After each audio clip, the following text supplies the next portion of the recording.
This man named Minkyu used a pig to propose to his girlfriend, and soon they got married, and his wife is pregnant. Minkyu thought happy days were here after learning that his wife was pregnant, but what he didn't expect was that a crisis was quietly approaching. As the Olympic Games were about to pass on the torch, the pig farm run by Minkyu happened to be on the route of the torch relay. If Minkyu's pig farm was captured on live television, it would affect the country's reputation. The men hoped that Minkyu would demolish the pig farm, but Minkyu objected. At this time, his wife, Jin-suk, heard the news and came out. After learning about the matter, she fought with the crowd. Then another man got out of the car. The man said he was in charge. He hoped that Minkyu could consider the matter from a higher level. He thought that his persuasion would make Minkyu agree. However, he never expected that Minkyu would still refuse him. As he watched Minkyu leave, the man revealed a sneer. In the evening, the group returned and set Minkyu's pig farm on fire. Someone in the crowd suggested suing them and said they would testify in court. But before they reached the court, those who said they would testify for Minkyu changed their minds. In the end,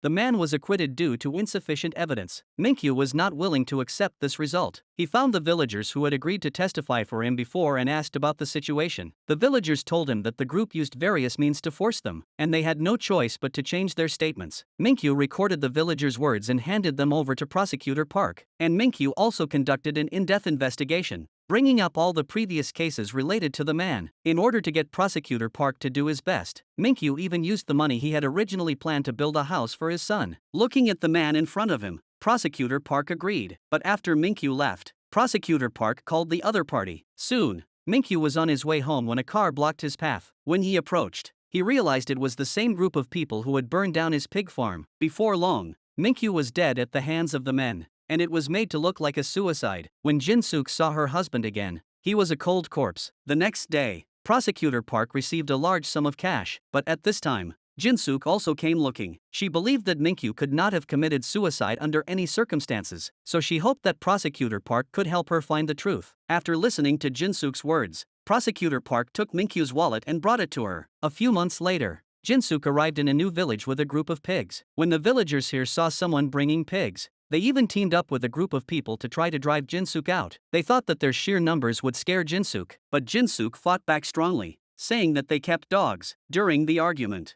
Jin-suk's water broke, and the villagers hurried to find a midwife. With the joint efforts of several people, Jin-suk gave birth to a boy. Just as the boy was born, another pregnant woman couldn't hold back any longer and gave birth. In the end, there was also a girl born on the same day as the boy. The girl is named Soyeon, and she constantly bothers Junhee. The name Junhee was chosen by Minkyu before he died. Soyeon has liked Junhee since she was little. Every time Junhee is bullied by his classmates, Soyeon will stand up for him. Junhee's resistance has attracted his mother's dissatisfaction. Jin-suk believes that he should study hard and become a prosecutor in the future. In order to make Junhee use his brain better, Jin-suk even doesn't let him eat too much. To her, being full will affect the use of the brain. That day, not only was Junhee unhappy, Soyeon also had the same worries, because Soyeon's father liked boys, and Soyeon's mother had given birth to 3 girls in a row. Her father often abused Soyeon's mother because of this. After the abuse ended, he went to the village dance hall to dance with other women. Soyeon has been very strong since she was a child. After seeing her mother being abused, she went to find her father alone, and warned him to behave in front of the other women. Time passed quickly, and Junhee and Soyeon became young people. School playground. Mincheol saw Junhee go into the warehouse, so he went up to her and locked her in. What Mincheol didn't realize was that Soyeon was also inside. Mincheol liked Soyeon,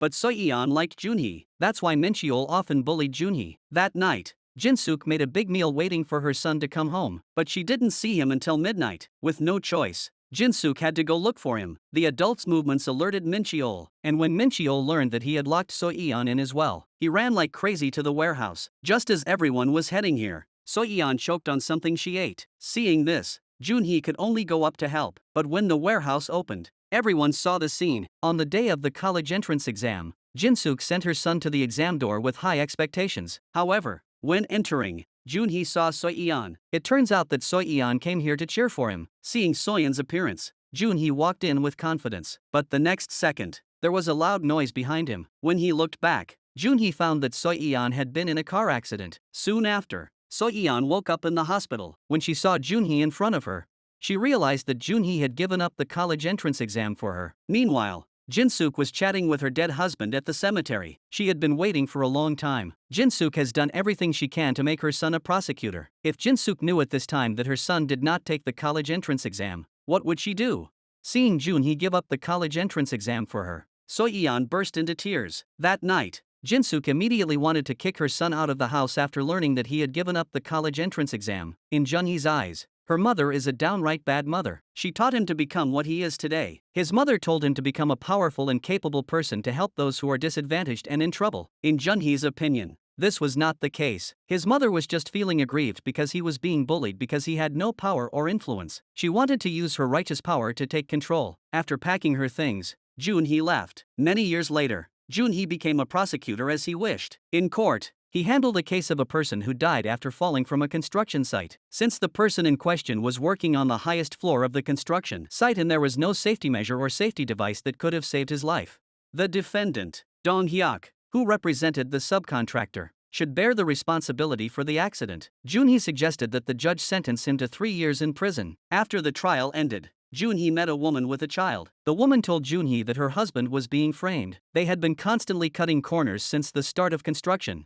which was why the tragedy had occurred. The woman's husband, the defendant, had repeatedly requested the installation of safety nets and scaffolding. However, the other party had ignored him for the sake of the construction budget. This time, after the accident, the other party had blamed everything on the woman's husband. After saying this, the woman took out an old mobile phone, which contained recordings of her husband's conversations with the other party. Looking at the woman, Junhee asked why she hadn't told her lawyer about this. The woman replied, "Because the lawyer is in cahoots with the construction company." Faced with the woman's request, Junhee promised to help. However, the next second, he called the construction company. Junhee's words were exactly the same as those of Prosecutor Park, who had killed his father at the time. What was even more frightening was that when Junhee found the other representative, the so-called representative was the man who had killed his father. Junhee, who had become a prosecutor, had always had a close relationship with Counselor Song, and whenever he encountered various problems, Junhee would find a way to solve them for him. However, just as Junhee was about to take out the phone that the woman had given him earlier, he hesitated. After thinking for a moment, he put the phone back in. It was at this time that Counselor Song asked Junhee if he would like to be his son. In recent years, Counselor Song had seen Junhee's performance in his eyes, so he had the idea of adopting Junhee. Counselor Song also said that he could inherit his wealth to Junhee in the future. Listening to what Counselor Song said, a sudden thought popped into Junhee's mind. When playing ball, Junhee told him that he liked playing ball since he was young, but he could not play with his friends. Seeing Junhee suddenly say so,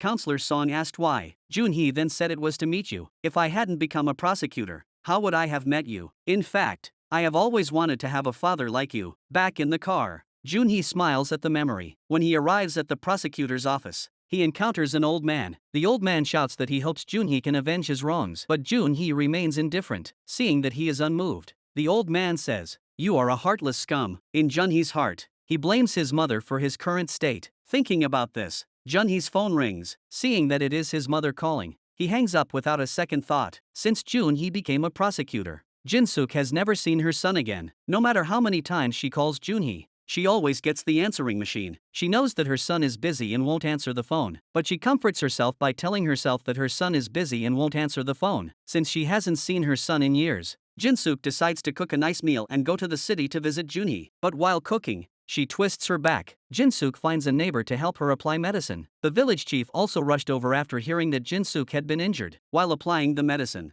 the village chief asked Jin-suk why Junhee hadn't come back to see her. Jin-suk replied that Junhee had actually called her earlier to say that he was coming back, but she had told him not to. After many years, So-yeon, who had liked Junhee back then, became a manicurist. While working, she accidentally hurt the toe of Sumin, the daughter of a counselor. Seeing this, Sumin kicked So-yeon down. Since Junhee became a prosecutor, he has not only cut off contact with his mother, but also with So-yeon. Later, So-yeon married someone else and had a child. Soon after the child was born, her husband disappeared. So-yeon has never intended to find the father of her child. Her greatest wish now is to open her own nail salon. In the evening, Jin-suk drove alone to the community where her son lives. No matter how she called, Junhee did not answer. There was nothing she could do. Jin-suk had no choice but to ask the security guard at the guardhouse to pass on the message. When Junhee learned that his mother had come here, he simply chose to ignore it. Jin-suk had even hoped to come to the city to see her son, but it didn't work out. At this moment, She felt a sense of loss in her heart. Junhee had no idea that his mother had endured pain to come here from afar just to see him. After refusing to meet his mother,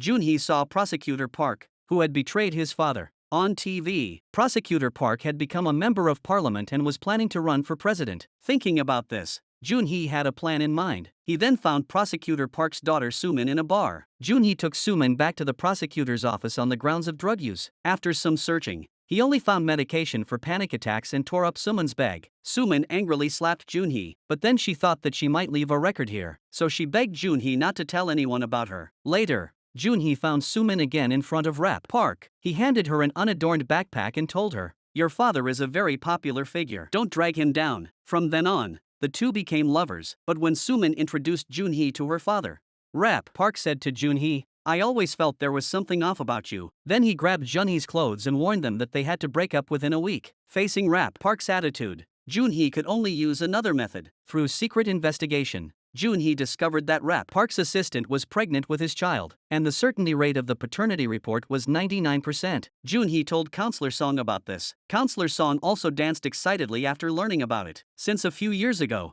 Rap Park has betrayed him. Now that Counselor Song has finally caught the other party in the act, he is extremely excited. However, Rap Park himself does not know about the existence of the child. The woman also resigned and went into hiding because of this. After hearing Junhee tell him so much about the matter, Counselor Song asked him why he told him. Junhee said, "I just hope to become your real son." Counselor Song did not hesitate for a moment and agreed to Junhee. Afterwards, Counselor Song took the paternity test results and went to Rap Park. If Junhee reported with the original document, then both of them would be finished. In Counselor Song's opinion, he and Counselor Song have been working together for decades. Since Junhee can find such a handle, it means that he still has more secrets in his hands. In order to stabilize Junhee, Counselor Song proposed the idea of letting his daughter be with Junhee. He also told the other party that he would adopt Junhee. The three of them then met at the bathhouse. Rap Park said that if Junhee could destroy the original appraisal report in front of him, then he would agree to his request. As a token of his loyalty, Junhee found the woman and child. After the woman drank the drink Junhee handed her, she fell asleep. Junhee got out of the car and pushed the woman and child into the water together. That day, Jinsuk was so excited to tell the whole village that her son was coming back. Jinsuk thought that her son would reconcile with her this time, but it wasn't the case. Junhee returned home this time accompanied by Sumin. Junhee didn't want to bring Sumin along, but in Sumin's opinion, Jinsuk is Junhee's biological mother after all, and she had to come to say goodbye in person. Sumin's words revealed that her purpose this time was not simple. In order to entertain her daughter-in-law, Jinsuk bought a diamond ring with her savings, thinking that she was about to reconcile with her son. Jinsuk fantasized that it would be nice if her husband could see this. In order to make a good impression on her daughter-in-law, Jinsuk made a special effort to dress up. She not only curled her hair, but also changed into a new outfit. She was afraid that she would be too tacky and be disliked by her daughter-in-law. After learning that Junhee was coming back, the villagers speculated whether Jinsuk would be taken to the city by her son. With this speculation, the villagers directly thought that this must be the case. So, with the affirmation of the crowd,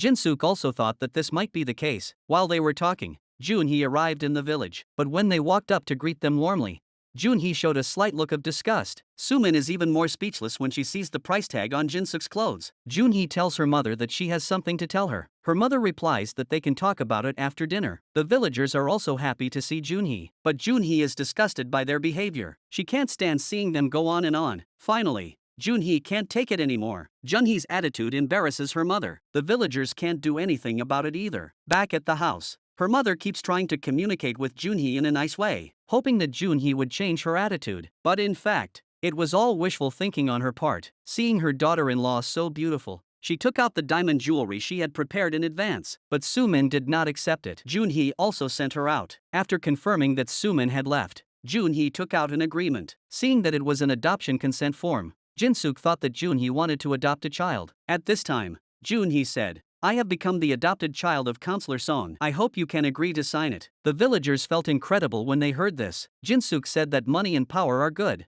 but they cannot sever the mother-child relationship. Junhee immediately retorted, "Isn't that what you want?" The moment she stamped her seal, Junhee got up and left. His mother begged him to stay for dinner. Junhee took out a gift for his mother and left. Jinsuk wondered what her son was thinking as he left, but in an instant, she forced a smile. Perhaps only she knew how sad he was inside. The food that her mother had brought for her was unbearable for Sumin. Junhee also stopped the car and threw it into the sea. Seeing Junhee's state, Sumin suggested helping him drive. On the way back, Sumin's silk scarf fell. Just as she got out of the car to pick it up, a truck drove over and crashed the car they were in. Jin-suk rushed to the hospital as soon as she learned that her son had been in a car accident. According to the doctor's description, Junhee's current condition is very serious. His entire brain is severely swollen and he has a spinal cord injury due to a broken spine. Even if he regains consciousness in the future, he may not be able to return to normal life. In other words, Junhee may be paralyzed in bed for the rest of his life. Looking at her son in the hospital bed, Jin-suk remembered how she had treated him. At this moment, Jin-suk's mind was filled with remorse and regret. When she walked out of the hospital room, other people saw that Jin-suk looked haggard and persuaded her to eat something and come back to take care of her. Another woman said that it was impossible to eat when your child was dying. The next day, Counselor Song also learned about Junhee's car accident. He came to the hospital to visit,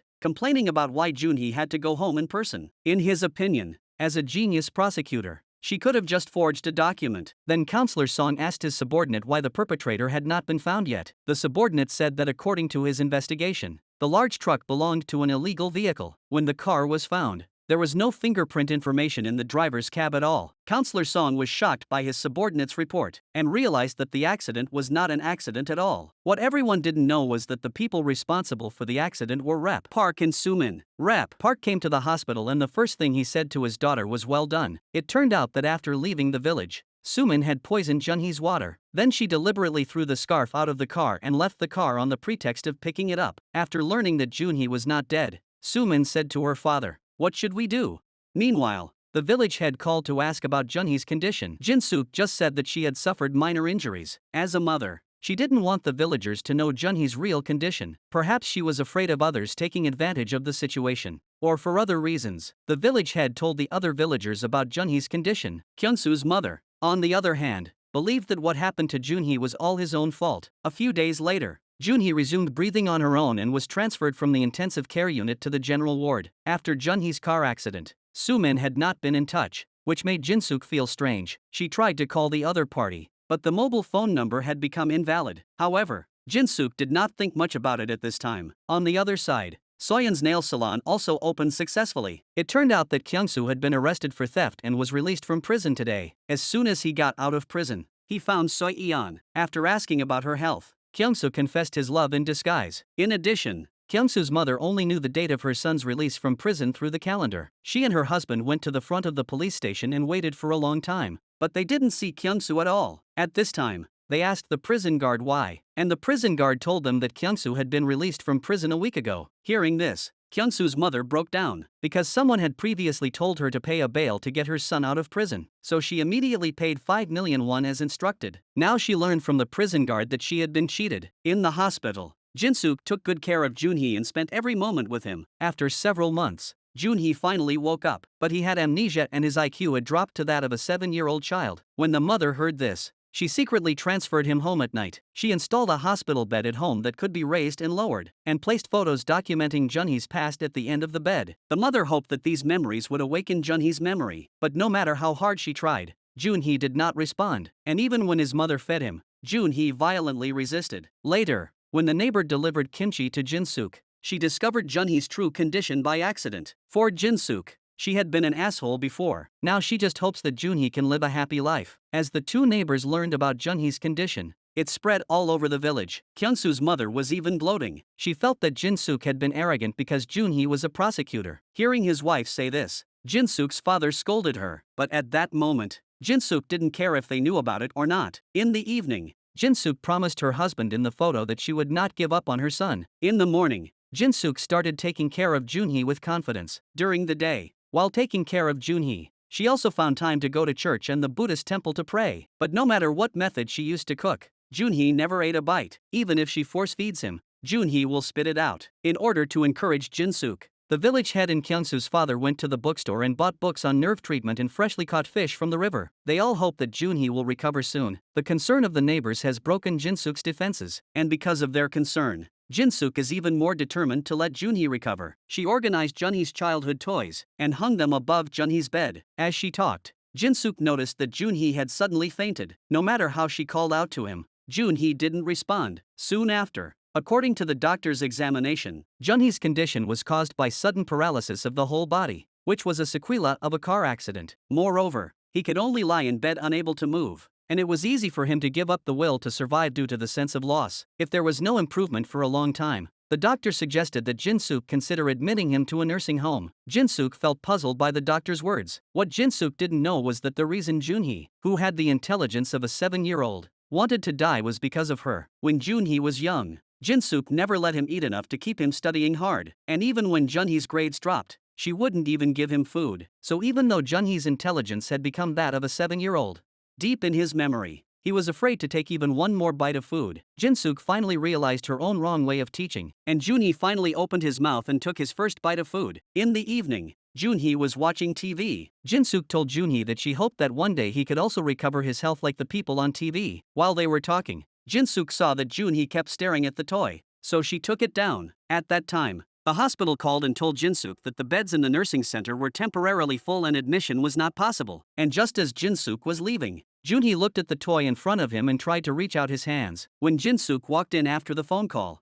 she found that the toy had fallen to the ground. Seeing this, Jin-suk was extremely excited. This meant that Junhee's hands had moved just now. Next, Jin-suk once again assembled the toy, hoping to see Junhee's efforts. But this time, no matter how Junhee tried, those hands could not be raised. Jin-suk was feeding the pigs when one of the pigs jumped out because it was so hungry. Seeing this, Jin-suk's mind suddenly opened. She brought the food to Junhee as usual, but this time, she didn't choose to feed him, but let Junhee do it himself. If he doesn't do it himself, then he will go hungry. After Jin-suk's coercion and a series of recuperation, Junhee is about to succeed. That day, Jin-suk received a notice that there was a bed. She was eager to tell her son the good news. However, when she walked to the door, she saw Junhee eating by himself. At the same time, Counselor Song's men also arrived at the truck driver's house according to the investigation, but when they arrived, the driver had already committed suicide, and his subordinates reported the matter to Counselor Song, who, upon hearing the news, guessed that the person who caused the car accident was Rap Park, and Rap Park had just arrived home when he heard his daughter screaming. It turned out that the nanny had washed Sumin's scarf clean and returned it to Sumin, because Sumin framed Junhee. She was reminded of the car accident when she saw the scarf. Rap Park saw his daughter's state and scolded his wife loudly, and then sent the people away to comfort Sumin that everything would be fine. On the other side, So-yeon went to work at the nail salon as usual, but when she walked to the door, there was already a crowd of people. These people are all customers who have opened cards at the nail salon. Nowadays, this nail salon has been transferred without Soyeon's knowledge. After getting this news, So-yeon remembered the unusual behavior of her partner last night. It turned out that Soyeon's partner suddenly asked to leave work early last night. Before leaving, she not only withdrew the money she had earned, but also transferred the store. When So-yeon tried to call to ask why, her phone gave her the wrong number. In order to correct Junhee's perception, his mother tried to guide him. Jin-suk told her son that his actual age was already 35. The perceived 7-year-old IQ was only caused by the illness. Hearing the word illness, Junhee said it just meant becoming stupid. It turned out that Junhee had heard Jin-suk's conversation with the doctor the moment he came to. Jin-suk hurriedly explained that going back to childhood is a wish that everyone has when they are young. Junhee's situation was just like this. He had done what no one else had done. This was a chance given by God. What's more, with Junhee returning to his childhood, many things could be changed. Jin-suk's words made Junhee change his perception of his IQ. This is the perfect explanation for someone with an IQ deficit, isn't it? The next day, Jin-suk took Junhee to the rehabilitation center. Jin-suk left temporarily while Junhee was training. After Junhee finished training and realized that his mother was gone, an inexplicable sense of fear instantly overwhelmed him. He shouted "Mom" dozens of times, but received no response. Just as he felt despair, his mother appeared. Jin-suk promised that she would never leave him and go somewhere else. Meanwhile, Rap Park was still swearing an oath the second before that he would definitely be able to run for president. However, the next second, his weak point was in the hands of Counselor Song. It turned out that Counselor Song's men had found the truck driver's wife. From the woman, Counselor Song learned the truth about the car accident. Originally, the contract they signed with the truck driver was to leave the country as soon as they finished their business. But the truck driver suddenly committed suicide. Because of his suicide, the police began an investigation, which ultimately put Rap Park's people in danger. This kind of behavior is already a breach of contract, so they hope that the woman can return the property. Facing what Rap Park's men said, the woman felt ridiculous. Nowadays, the woman's husband has left a suicide note before committing suicide. If she angers her, she will make the suicide note public, because the suicide note contains the whole story, including who is the mastermind. Once the suicide note is published, Rap Park's road to the presidency will come to an end. After watching the video, Rap Park was so angry that he could not speak. However, that's not all. Counselor Song even took out a document with the investigation record of the car accident at that time. According to the investigation results, Junhee fell asleep in the car because she drank water laced with sleeping pills. And one day, Sumin happened to buy a large amount of sleeping pills, as Counselor Song explained. Rap Park also calmed down. He now had too many clues in Counselor Song's hands. After finishing a glass of wine, Rap Park also revealed something. 30 years ago, Counselor Song killed Minkyu. It turns out that when Junhee first met Sumin, Rap Park already had his suspicions, so he conducted some undercover investigations. This investigation did indeed reveal a problem. Junhee approached Sumin on purpose, and Junhee is Minkyu's son. Hearing Rap Park say this, Counselor Song showed a surprised expression. At this moment, Rap Park finally understood that Counselor Song had long known about this. For Counselor Song, knowing that Junhee had deliberately approached him for revenge and allowing him to grow up was nothing more than a matter of mutual benefit. He raised Junhee as one of his own and dragged the other into the mud, and then just threw them away after using them to the fullest. Up until now, both of them have held each other's cards. And Junhee, who has already become a fool, how is she going to face their next move?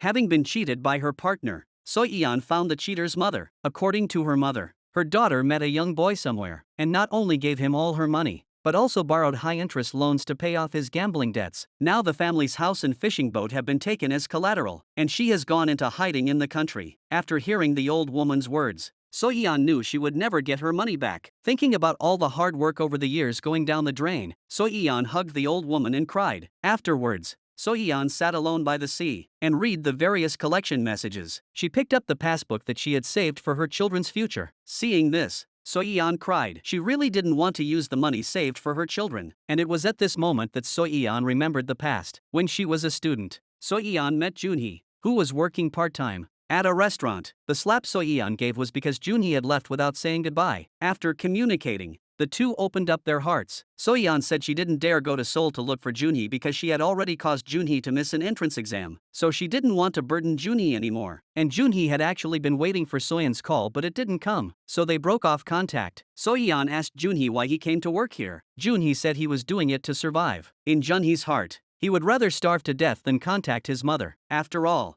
after he understood, his mother stopped being his mother. Looking at Junhee in front of him, Soyeon suddenly had the idea of investing in Junhee. In order to let him concentrate on his studies, Soyeon took care of everything. Soyeon told Junhee her idea. Junhee also quit his job the next day. From then on, Soyeon worked at a nail salon to support Junhee, while Junhee studied hard for the judicial exam. As the days passed, Junhee passed all the judicial exams without a hitch, and the affection between the two grew rapidly thanks to Soyeon's attentive care. However, what happened later made a couple who should have fallen in love become strangers. Not only did Soyeon marry someone else, Junhee even wanted to promote his position by hook or by crook. Memories are beautiful. Now Soyeon can only look ahead. She returned to the nail salon to work for someone else, but every time she worked, she was harassed by various people to pay off their debts. This situation caused Soyeon to be fired frequently. Soyeon told Kyungsoo what had happened to her. After hearing this, Kyungsoo promised to work hard to earn money to pay off her debts. In view of Junhee's current situation, Jinsook decided to go to Seoul and bring back the belongings that Junhee had left there. Before leaving, Jinsook entrusted Junhee to her neighbor. She had fantasized countless times about coming to her son's home in Seoul, but had never managed to do so. Now she was here in this way. Jinsook didn't know how to express. While sorting through the belongings, the maintenance worker took down the mural. At this time, Jinsook discovered that there was another world behind the mural. I wonder what she found in there. Jinsook's face looked extremely ugly as she headed to Junhee's office. The plaque of an old woman even read like this: report the corrupt prosecutor Choi Junhee. However, Jinsook did not discover this scene. After arriving at the office, Jinsook was sorting through her son's belongings when a woman barged in, yelling that she was looking for Junhee, and that Junhee had taken the other person's money and caused her daughter to be unjustly imprisoned. The woman's words made Jinsook unable to believe. Before she could react, she even found a sign at the door that said Junhee was corrupt. Jinsook walked up and smashed the old woman's plaque. The old woman said that her son had a second-degree disability and that he was afraid to kill even an ant. Junhee knew this, but still framed his son as a murderer, just because he took the other person's bribe. The old man asked Jinsook why she had such a worthless son. Her words pierced Jinsook's heart like a thorn, but Jinsook still didn't believe that Junhee would do such a thing. She weakly refuted what the old man had said. On the way back, Jinsook still didn't want to believe that her son could be that kind of person. Thinking about this, Jinsook suddenly noticed an animal in front of her. She slammed on the brakes, causing a rear-end collision. After getting out of the car, Jin-suk argued with the other party, but at that moment, she actually saw the gold bars that had leaked out due to the collision. Meanwhile, Junhee was once again pulled out by Soyeon's child. The child thought Junhee was not intelligent enough and insulted him by asking questions. However, Junhee inadvertently revealed knowledge about justice when answering the questions. Then Junhee played baseball with the child. However, he hit the ball too hard, causing it to fly far away. Junhee also accidentally fell off his wheelchair and got covered in mud. After returning to the village, Junhee waited for his mother to return. He happily pushed the wheelchair to his mother, but he never expected his mother to have a cold face and go back inside. Junhee muttered about what he had done when his mother left. However, Jin-suk could no longer hold back her temper. Junhee quickly apologized to his mother, saying that it was all his fault. Seeing his son like this, Jin-suk softened. She hugged Junhee and kept saying it wasn't like that. In the evening, Jin-suk took Junhee to the pigsty. She told Junhee that pigs could never look up in their whole lives and could only look at the ground. They only had one way to see the sky, that was to roll onto their backs. Only by falling could they see another world that they had never seen before. Pigs were like that, and so were people. Now they had fallen, so they could see a new world. In this way, Jin-suk and Junhee returned to a peaceful and warm life once again. While his mother was away, Junhee once again sneaked out. Because he had previously lost Soyeon's child's baseball, he had to find it no matter what. He searched everywhere but couldn't find it. Jin-suk also noticed that Junhee was missing. She followed Junhee's trail and searched all the way to the past, until late at night, Junhee accidentally fell off his wheelchair. However, when he rolled over, he found the lost baseball. At this moment, he was happier than eating cotton candy. Rap Park found his daughter the day before he set Junhee up. He released the video of Junhee pushing a woman into the water. Rap Park also said that Junhee was actually married and had a child. Junhee only approached you to avenge his father. Hae-young did what he did to Junhee because he heard what his father said, but Sumin had no idea that the woman Junhee pushed into the water was actually Rap Park telling him to do it. Thinking that he had made his beloved person a fool, Sumin couldn't help but vent at the bar. A drunk Sumin returned home and said in front of the other government officials, "I'm the one who put the drug in Junhee's cup." In the village, Junhee knocked on Soyeon's door. The moment the door opened, Soyeon's appearance stunned Junhee. Once upon a time, they loved each other deeply. In order to help Junhee become a prosecutor smoothly, Soyeon took care of Junhee's daily life. They were full of hope for the future, but the future did not develop as they had hoped. Gradually Junhee returned less and less often and even did things behind Soyeon's back. At first Soyeon thought that Junhee was busy with the prosecutor's affairs and did not care, until the day Junhee became a prosecutor. Soyeon specially ordered a birthday cake to celebrate for Junhee. Just as Soyeon asked him to make a wish, Junhee said that he had already made his wish. That was to hope that he would not be nervous. Hearing this, Soyeon realized that the day had finally come. In the past, whenever Junhee had said this, it had meant that he was going to do something important. Thinking about this, Junhee blurted out what was on his mind. After this, the two became strangers. When she saw Junhee again, Soyeon slammed the door in his face. Jin-suk also found Junhee in front of Soyeon's house. However, Junhee seemed like a different person when he saw Soyeon. Back at home, Junhee told his mother about his heartache. Meanwhile, Soyeon's mother also told her what had happened to Junhee. Although Soyeon knew that Junhee had become stupid, she still had no intention of forgiving him. She even asked her child not to have any contact with Junhee again. The next day, Junhee once again went to the front door of Soyeon's house to return the toy. Seeing that no one was home, Junhee threw the toy ball in. On the way back, Junhee saw Soyeon playing with a puppy. It was at that moment that Junhee decided to do something. Soon after, it started raining heavily. Jaemin, the newcomer in the village, hurried outside to collect his laundry, but he smelled a foul odor on the laundry. Following the smell, Jaemin arrived at Jin-suk's pig farm. He had had conflicts with Jin-suk before, and when he saw Jin-suk at the pig farm, he immediately became unhappy. Jin-suk immediately apologized for her mistake, but the other party still refused to forgive and insisted on reporting her pig farm. Jaemin then went to the reporting center. He thought reporting would result in punishment for Jin-suk, but it didn't work, because Junhee's memory seemed to flash for a moment. Ever since she knew that Soyeon liked puppies, Junhee had wanted to get one for herself. After much consideration, Junhee spoke of her plan to get a dog, but was rejected by her mother. Judging from your current state, I have to take care of you in your daily life. If you get another dog, who will take care of it? So after hearing Junhee's thoughts, Jin-suk refused without even thinking. Although his mother rejected him, he was still not discouraged. Junhee deliberately praised his mother in order to win her approval. After Jin-suk gave Junhee his instructions, he went to the neighbor's house. However, Junhee had a devious idea at this time. He went to the front door of the pig farm and found the big yellow dog. However, when he untied the rope, The big yellow dog ran away. The foreigner at the pig farm saw this and quickly handed the pig to Junhee, who chased after it. Junhee was taking the piglet to Soyeon's house again when he met Soyeon's child. While introducing the piglet to them, the piglet accidentally ran out. Seeing this, Junhee and the two of them quickly chased after it, all the way to the village entrance. Jaemin was driving while talking on the phone when he happened to meet the people running around. He was so scared that he drove directly into the field. Seeing that the children could not run, Junhee put them on his lap and continued to chase after them. And at the next intersection, they met Soyeon, who was going home. Before Junhee could say anything, his mother arrived. Junhee turned around and ran after seeing his mother. Jaemin blamed the Jinsuk family for all the damage to his car. He drove into the gate of the pig farm, but as soon as he entered, a large amount of disinfectant sprayed out. Not only did Jaemin not get what he wanted, but his car was also scrapped. Filled with anger, he went to Jinsuk to demand compensation of 500 million won. How could Jinsuk possibly agree to such a large amount of money?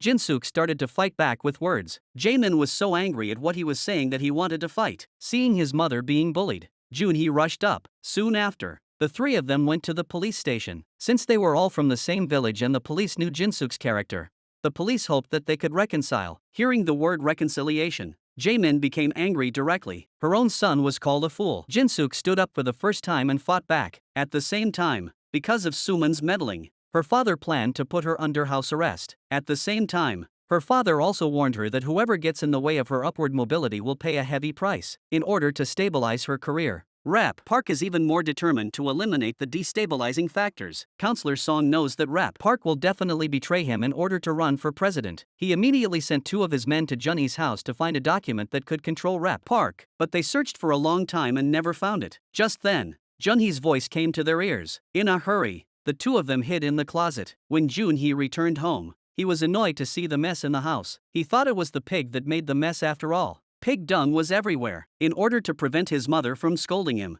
Junhee quickly cleaned up the house. However, just as he was worried about whether his mother would scold him, Park's hired killer arrived. The killer saw Junhee and without saying a word, he tried to attack. The two people who happened to be hiding in the closet fell out. The killer thought there was an ambush and quickly fled. Counselor Song's men also followed him out. On the run, the killer told Park about the operation. After hearing this, Park angrily smashed the picture frame next to him. Jinsuk returned home and saw her son in such a state. She asked what had happened. Junhee tells the truth and tells her what just happened. When Jinsuk saw the arrival of the black-clad men, she was surprised to find pig manure all over the house. This was obviously a lie from Junhee, so Jinsuk didn't pay much attention to what her son said. She just ordered Junhee to clean up the house. The next day, Jinsuk planned to go to town to buy things. She told Junhee to be sure to wait for her at home. Junhee said on the lips that he would be honest at home, but as soon as his mother left, he walked out of the house, and he saw the girl he had been longing to see, Soyeon. Like Jinsuk, Soyeon was also planning to go to town that day. Since Soyeon had returned, she had noticed that the women here all liked to have their nails done, but none of them knew how, so Soyeon had the idea of opening a nail salon in town. Today, she was also going to town to look for a suitable shop. However, just as Soyeon was getting into the car, her wallet fell to the ground. This scene was seen by Junhee, who had run out. He picked up the red envelope and shouted Soyeon's name. The other person got into the car and didn't hear at all. Junhee wanted to return Soyeon's wallet, but there was no car to take him. He had no choice but to choose to push the wheelchair all the way behind. Soyeon, after arriving in town, he asked several real estate agents, but due to the high price, there was no suitable rental house for Soyeon's nail salon. After fruitless searching, Soyeon planned to buy some pesticides to go home. When paying the bill, she realized that she had lost her wallet. Since Soyeon's mother knew the owner was willing to give Soyeon credit. However, while the owner was going to the warehouse to get the goods, an old woman in the pesticide store muttered that her nails hurt. After hearing this, Soyeon walked up to check and found that it was caused by the nails being embedded in the flesh. With her experience as a manicurist, she quickly solved the old woman's problem. Soyeon said that the old woman's problem could be solved by just finding a nail salon, but the old lady said that the only nail salon in town closed down last month. Hearing this, Soyeon asked the old lady where the shop was, but the old lady said, "Why don't you just open the shop here?" Soyeon's kind act even solved the nail salon problem. In a good mood, Soyeon planned to go home and share the joy with her mother. Junhee left the pesticide store and wandered around town. At that time, a thief took the opportunity to snatch Soyeon's wallet. In desperation, Junhee knocked the thief down with an apple. Jaemin gathered the villagers together to take revenge on Jinsuk and then bragged about his future plans to hold a big concert in the village. At that time, not only would he hire Kyungsoo, who had a criminal record. As the security chief, he would also secure various benefits for the other villagers. While they were communicating, Jin-suk, who was in the town, passed by a roadside stall and saw a pair of shoes. But instead of buying the shoes she liked, she bought another pair. Before leaving, she told the owner that she would definitely come back to buy the shoes in the future. But it was this sentence that made Jin-suk never imagine that her future simply did not exist anymore. After buying the shoes, Jin-suk went to the pharmacy and directly prescribed 3 months' worth of medicine for stomach cramps. After leaving the pharmacy, she planned to set off for home. She happened to see So-yeon and Junhee. After Junhee had beaten the thief away, So-yeon immediately noticed that Junhee had also apologized to the fruit stall owner for the apple. On the way back, Jin-suk scolds Junhee for running into the street alone without a care in the world. Upon arriving in the village, Jin-suk discovers that her neighbors have disappeared. At that moment, she receives the news that the sow is about to give birth. She tells Junhee that she will have to spend the night at the farm by herself. Junhee promises her mother that she will not cause any more trouble. On the way to the farm, Jin-suk notices that everyone is gathered together. She walks up and hears them discussing getting rid of the farm. Jin-suk was heartbroken by what her neighbors had said. She had always been friendly with her neighbors, but she never thought that this would happen to her. That night, Junhee delivered the food his mother had bought for the neighbors to each of their doors. While walking by the stream, he felt like fishing. While Junhee was fishing, Kyung-soo, who had returned from the city, happened to see him. Looking at Junhee in the distance, Kyung-soo remembered something from the past. Back then, Kyung-soo had listened to his friend's words. His friend told him to get something for him, and assured him that it was not dangerous. But when Kyung-soo got it, he realized that it was a member of Congress's belongings. Since it involved theft, Kyung-soo was about to face the danger of imprisonment. He found Junhee, who was already a prosecutor, and asked for help. Kyung-soo apologized for bullying Junhee when they were young. Not only that, but he even knelt down to Junhee. But these actions did not win Junhee's sympathy. He had no intention of helping Kyung-soo at all. Kyung-soo saw Junhee again and planned to insult him. At this moment, he still doesn't know what happened to Junhee. Seeing someone coming, Junhee asks, "Who are you?" Junhee's words seem normal to Kyung-soo. Kyung-soo even thinks that Junhee hasn't changed at all over the years. Back home, after his parents told him about Junhee, Kyung-soo's heart is filled with mixed emotions. That night, Junhee once again comes to Soyeon's house, because Soyeon's child had previously said that their father was a bad person. Junhee hopes that their father can come forward. Seeing Junhee come, Soyeon wants to send him away, but her children pull her back inside and invite him to stay for dinner. During dinner, Soyeon picks out the carrots that Junhee doesn't want to eat, and says, "You don't even like these." Which makes Junhee ask, "How do you know?"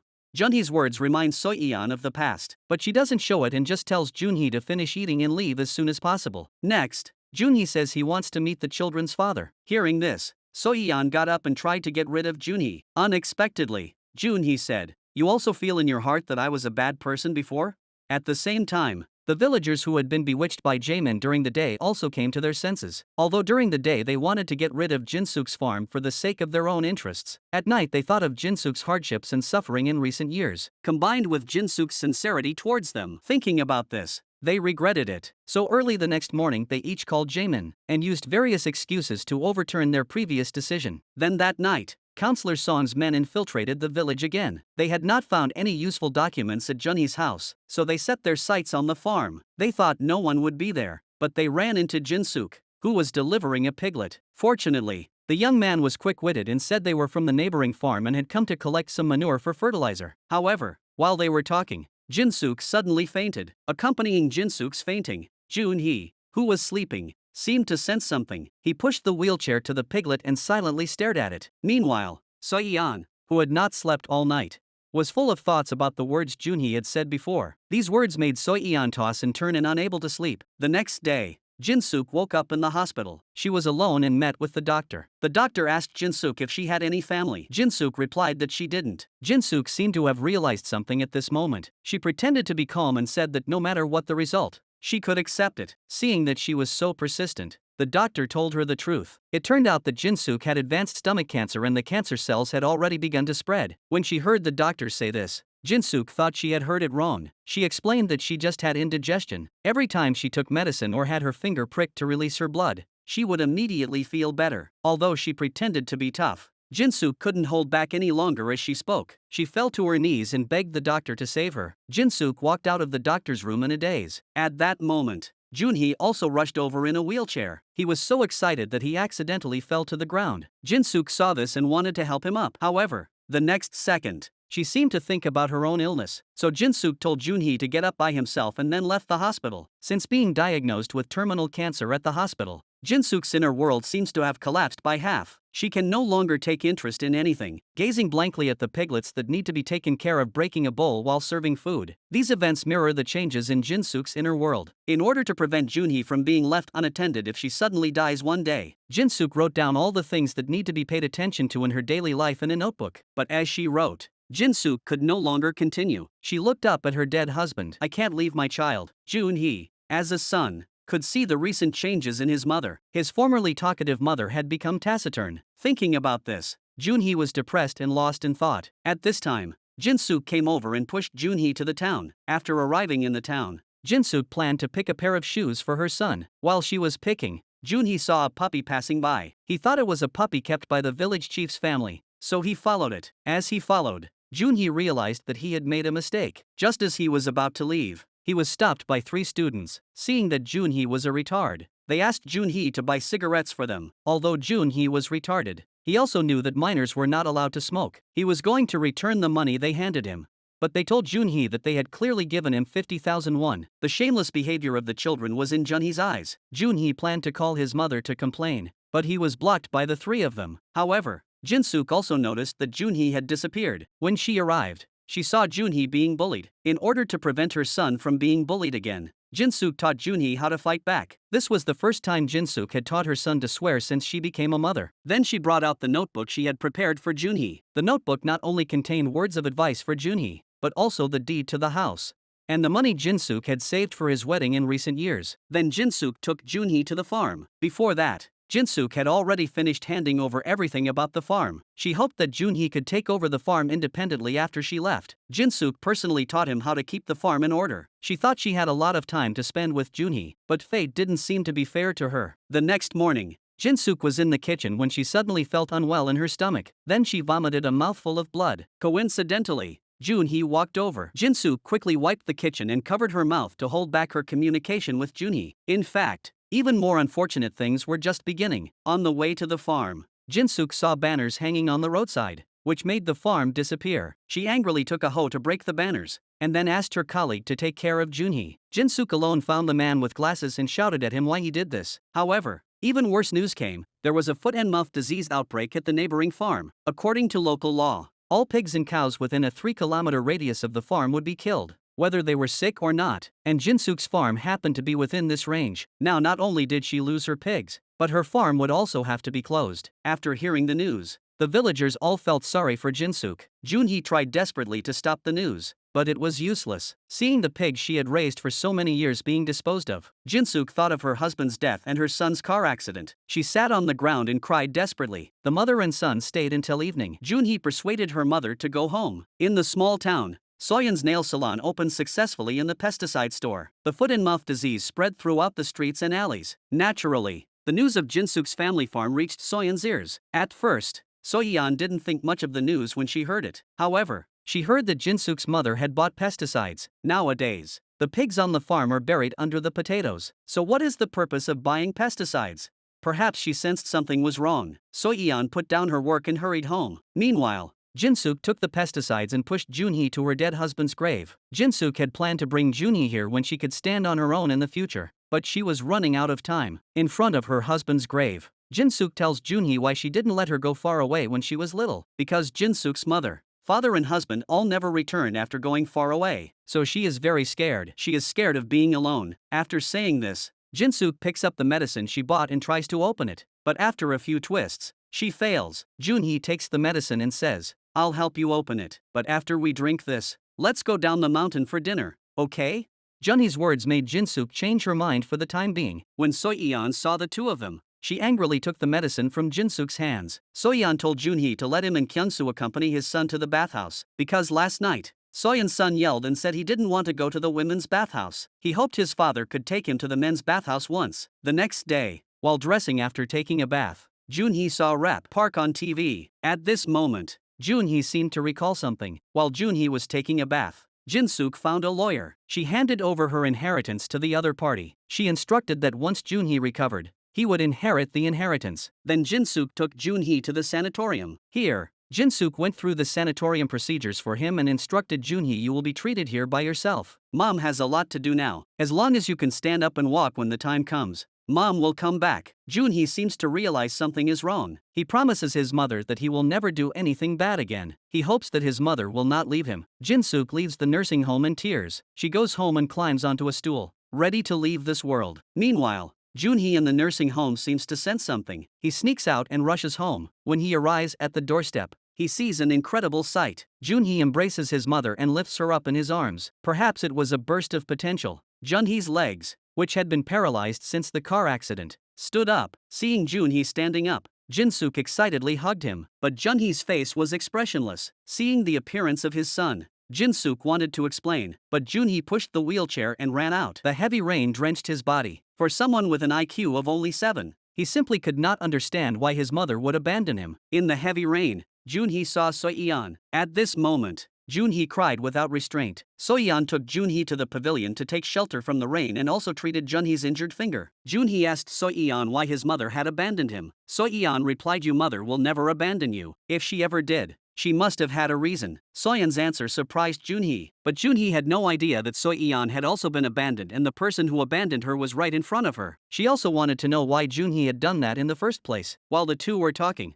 Jin-suk saw them. Jin-suk apologized for her previous behavior. She explained that the reason she did that was because she was not feeling well and was afraid that she would become a burden to Junhee in the future. So she resorted to that. After hearing her mother's response, Junhee said, you fed me medicine and took me to the hospital. Only a mother would do that. In my opinion, I should be the one who is a burden to you. The knot in the hearts of the mother and daughter was finally untied at this moment. Jin-suk once again asked Junhee to try standing. Watching Junhee's efforts, Jin-suk hoped that this time Junhee would be able to stand no matter how hard he tried. But this scene made Jin-suk feel angry once again. Braving the rain, she pushed Junhee out. No matter how Junhee begged along the way, Jin-suk was unmoved. Jin-suk took Junhee to the river and pushed him in. Seeing her son struggling to get back up, she pushed the wheelchair further away. Jin-suk just hopes that Junhee can recover quickly, so that she can rest assured after she leaves. In the following days, Jin-suk studied rehabilitation training instructions from the video. Not only did she repeatedly throw Junhee into the river,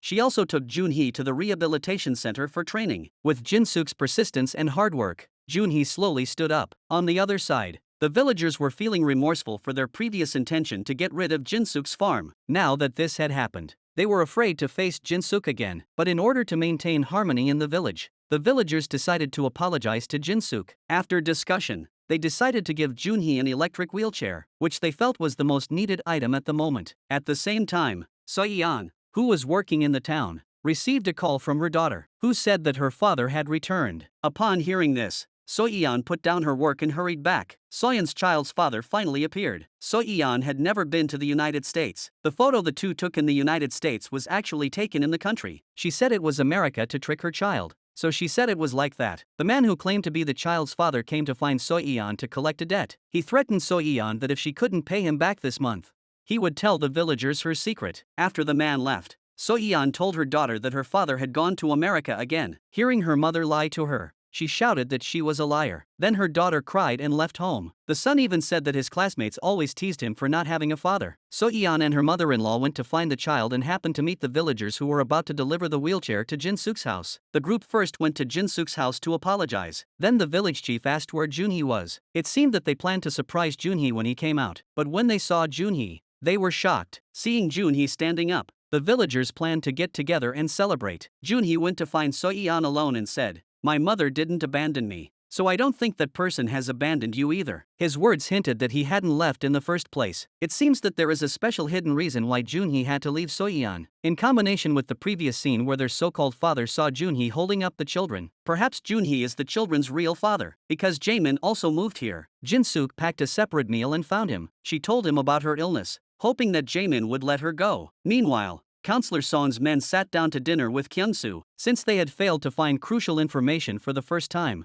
they were scolded by Counselor Song. They once again infiltrated Jin-suk's home. This time, they found a USB flash drive. According to the footage in the video, Junhee often wore a wig and went to an internet cafe to conduct secret investigations before the accident. However, there was no useful information to be found from the contents of the USB flash drive alone, so they checked in as villagers and pretended to start a business with Kyung-soo by chatting with him. After Junhee's legs returned to normal, Jin-suk planned to let him learn to live independently. However, at this time, Jin-suk received a phone call. According to the caller, Jin-suk went to the neighborhood where Junhee used to live in Seoul during the day. The doorman told Jin-suk that Junhee had asked for one thing before, that if one day my mother came alone to pick up my moving luggage, she should give this letter to her. Because the guard was not on duty at the time and was not aware of Junhee's move, Jin-suk opened the letter Junhee had written to her and read Junhee's concerns and thoughts about her mother. After reading the letter, the more Jin-suk thought about it, the more she felt something was wrong. In her memory, Junhee had never spoken to her in this tone. Why did Junhee give the letter to the doorman?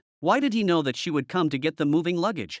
Jin-suk questioned her son if he had known that this would happen. The two went to the bank. Jin-suk received a call from the investigator. In order to find out what Junhee had been doing before, Jin-suk planned to start with Rap Park's daughter. The investigator told Jin-suk that Rap Park's daughter was getting married soon. At this time, Sumin was trying on wedding dresses in the bridal shop. Junhee and she had been here before, and she overheard Junhee say something like this: "Dress your child warmly. It's windy at the beach. I'll come pick you up later." In the evening, Jin-suk was teaching Junhee about taking care of the farm, so that Junhee would know what to do when she passed away. Jin-suk pretended to go to the studio with Junhee to take pictures and took her own death photos. She also taught Junhee personally according to the funeral etiquette. Seeing how his mother looked, Junhee didn't want to do it, but he followed his mother's wishes. However, while the two were making faces, Junhee's words suddenly made Jin-suk realize Junhee accidentally mentioned the family photo on the wall, and Jin-suk seemed to understand something. She directly took down the photo frame, and sure enough, she found a memory card inside. Jin-suk borrowed a laptop from a neighbor and put the memory card in, but there was a second layer of encryption. As Junhee had reminded her, Jin-suk entered her birthday, and with the correct password,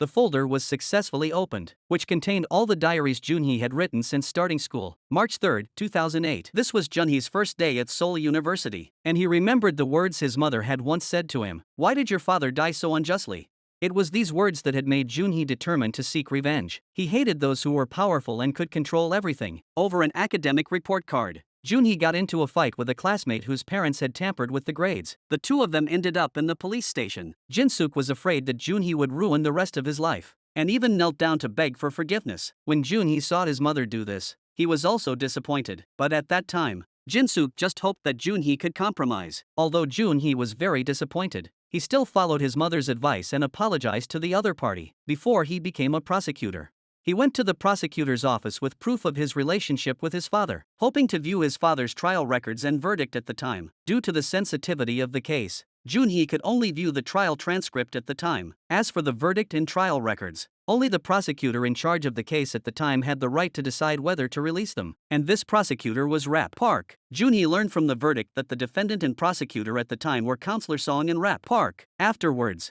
he tried to come to the police station to retrieve the information as the victim's son, but the other party not only did not give it to him, but also mocked him for being unqualified. It was at this moment that Junhee remembered what his mother had once told him: "If you study hard and become a judge or prosecutor, no one will look down on you." In the days that followed, Junhee studied day and night in order to become a prosecutor, and finally, he became a prosecutor as he wished. It was at this time that Junhee and So-yeon became lovers. The appearance of So-yeon helped Junhee get through the most difficult time, but as the days passed, Junhee realized that the only way to get close to Rap Park was through his daughter. First, he used his position in the prosecutor's office to obtain the trial records. From the trial records, Junhee discovered that the witnesses who were present at the time had said things in court that were unfavorable to his father. Normally, the witnesses Rap Park hired at the time should have been on Junhee's father's side, but they suddenly changed their testimony during the trial, which made the whole thing illogical. With doubts, Junhee found the man who testified at the time. The man already felt guilty towards Junhee's father, and when he saw Junhee again, he told her everything. It turned out that the day before the trial, Counselor Song had threatened him, and that was why the man had changed his mind at the last minute. After obtaining this information,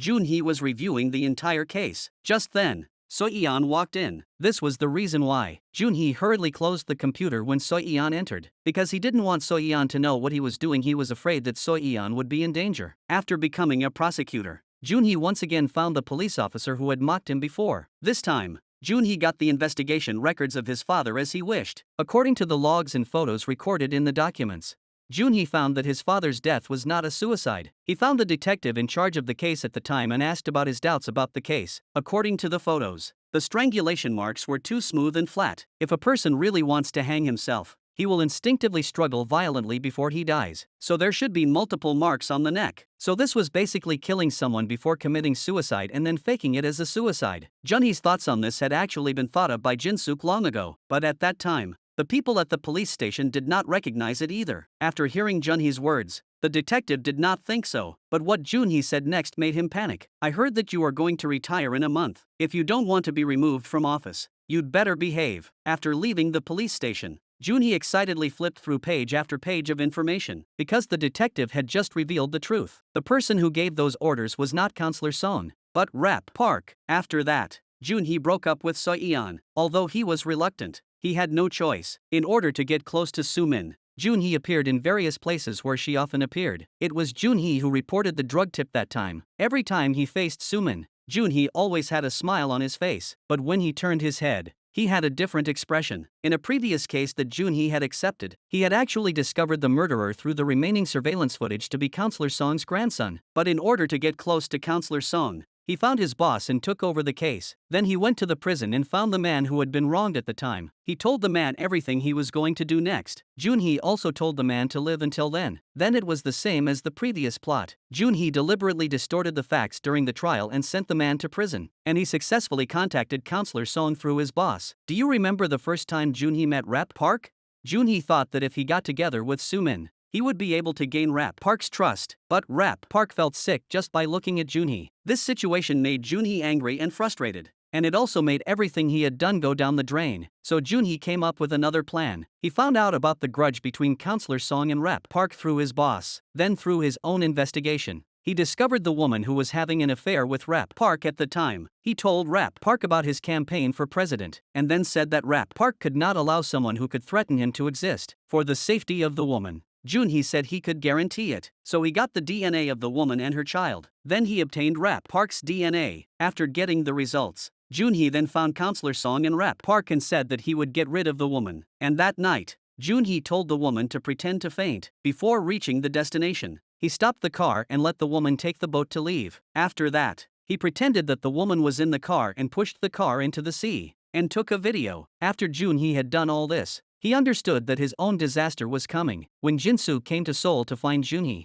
at that time, he actually wanted to meet his mother, but thinking about his plan, Junhee had to endure. Junhee found Counselor Song and expressed his desire to recognize her as his father. He did this to gain the trust of both Rap Park and Counselor Song. He planned to take Soo-min to his hometown himself and cut off his relationship with his mother. Before Soo-min got into the car, Junhee had called the crew member who had fled with a woman, but no one answered. On the way back, the crew member called back, but since Soo-min was in the car, Junhee pressed reject. But because of his rejection, he missed important news. Seeing his mother happy made Junhee feel bad, but he still sent Soo-min away. Then he pretended to drink something to get his mother to leave for a while. He then took the opportunity to go to the photo frame and put the memory card in. Perhaps at this time Junhee seemed to have sensed something, because before getting in the car, Junhee felt that special kind of look between Rap Park and Soo-min. When he faced his mother's incessant questioning about Soo-min, Junhee could only reply with silence. At this moment, he wanted to tell everything so badly, but he still took out the adoption notice that made his mother inconsolable. Recalling this, Jin-suk finally understood that the purpose of her son doing all this was not to avenge his father's death,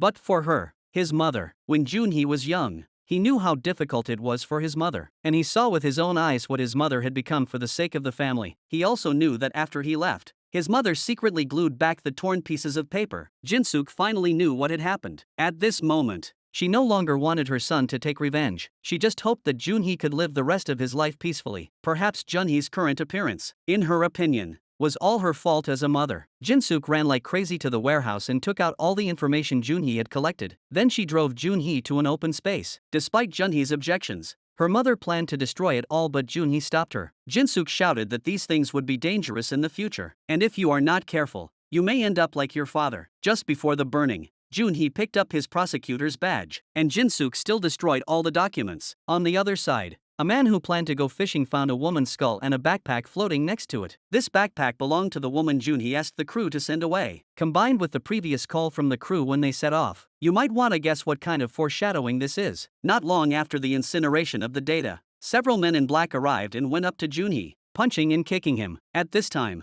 Counselor Song walked out. constantly berating Junhee for all sorts of things. Jin-suk saw this and quickly ran over to beg for mercy. She kept saying that Junhee had become an idiot and would no longer pose any threat to Counselor Song. But Counselor Song was afraid that Junhee would suddenly regain his memory one day. It turned out to be a nightmare that Jin-suk had. She hurried to Junhee's room to check on him. Seeing that her son was safe and sound, Jin-suk let out a sigh of relief. But just as she was leaving, Junhee opened his eyes and gave her a different expression. The next day, Jin-suk went to the hospital for a follow-up examination. According to the results, Jin-suk's health had deteriorated rapidly. In the days to come, she might experience more serious symptoms. Therefore, the doctor advised Jin-suk to be hospitalized for treatment. Jin-suk did not listen to the doctor's words. She just wants to spend her last days with Junhee. Her biggest wish now is to find Junhee a wife. Back home, Jin-suk tells Junhee about her plan to reopen the farm. He also says he will be the boss of the new farm. Junhee is happy to learn that he will be the boss, but he has a strange feeling in his heart. He always feels that this is not what he wants. It's as if there is a voice inside him telling him to return to the prosecutor's office, because Junhee said that the villagers all hope that he will recover soon and return to the prosecutor's office.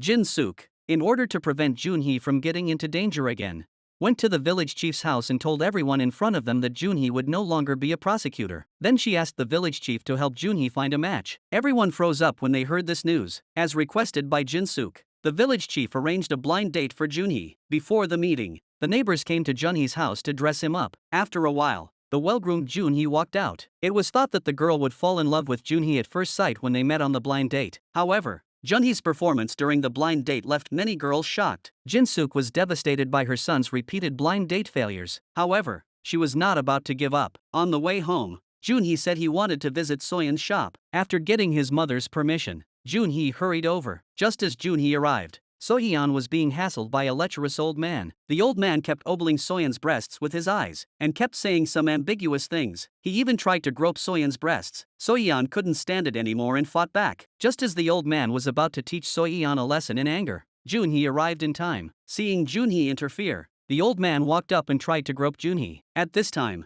Junhee's memory seemed to have recovered. He subconsciously defended himself. Soyeon told everyone about Junhee's identity as a prosecutor. However, after hearing this, not only did the others not believe it, they even laughed. Junhee was at a loss for words when Soyeon told him. At that moment, a motorcycle sped by. At this moment, Junhee's memory seemed to have awakened. Junhee was injured while protecting Soyeon. The others also saw the prosecutor's identification tag fall from Junhee's body. After waking up, he saw Soyeon's distressed look and once again recalled his past memories. Junhee couldn't hold back and kissed her directly. Soyeon was moved and kissed him back. This scene happened to be seen by Jin-suk, who had rushed over. While working, Junhee was distracted and drew the wrong picture. At this time, Jin-suk realized that Junhee was injured. She blamed him for being so careless, but Junhee only had Soyeon in his heart. Thinking of Soyeon, Junhee suddenly lost his temper with his mother. At this time, Jin-suk didn't want her son to regain his memory at all. Once she suddenly passed away, Junhee would be even more reckless in his revenge. This situation was the last thing Jin-suk wanted to see, so she could only pin her hopes on the young family. She hoped that family would make Junhee think twice, considering her own health. Jin-suk accelerated the training of Junhee to take control of the farm. After being separated from his mother,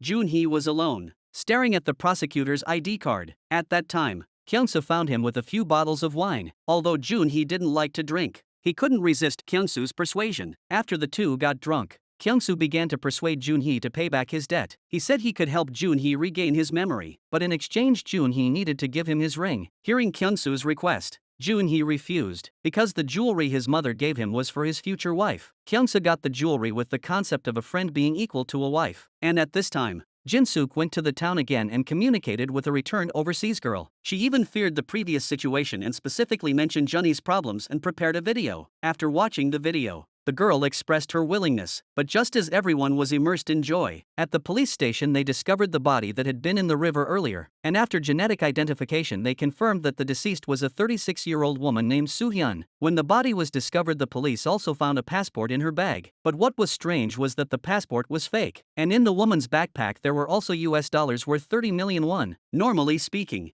since she was so rich, there was no reason for her passport to be fake, and according to their inspection, they did not find any signs of homicide on the girl. But here's the problem. There's no reason for her to commit suicide with a fake passport and 30 million won. On the other side, Jin-suk also received a call from the police station. It turned out that Kyung-soo had been reported for taking stolen goods, and the stolen goods were the jewelry that Joon-hee had tricked him into giving. Jin-suk received the call and brought the villagers Joon-hee and the others to the police station. Seeing Kyung-soo's pitiful appearance, Joon-hee said that the jewelry was given to the other party of his own free will. Joon-hee, who had returned home, apologized for what had just happened. Then he couldn't hold back any longer and said that he wanted to be a prosecutor. His mother asked Joon-hee if he wanted to be a prosecutor now because of Seo-yeon. Joon-hee didn't deny this. In the evening, Jin-suk found Seo-yeon and told her about the overseas returnee girl during the day. She hoped that Seo-yeon could help and go and talk to Joon-hee. Seo-yeon had noticed Jin-suk's abnormality before, so she forced Jin-suk to tell the reason. Upon hearing this,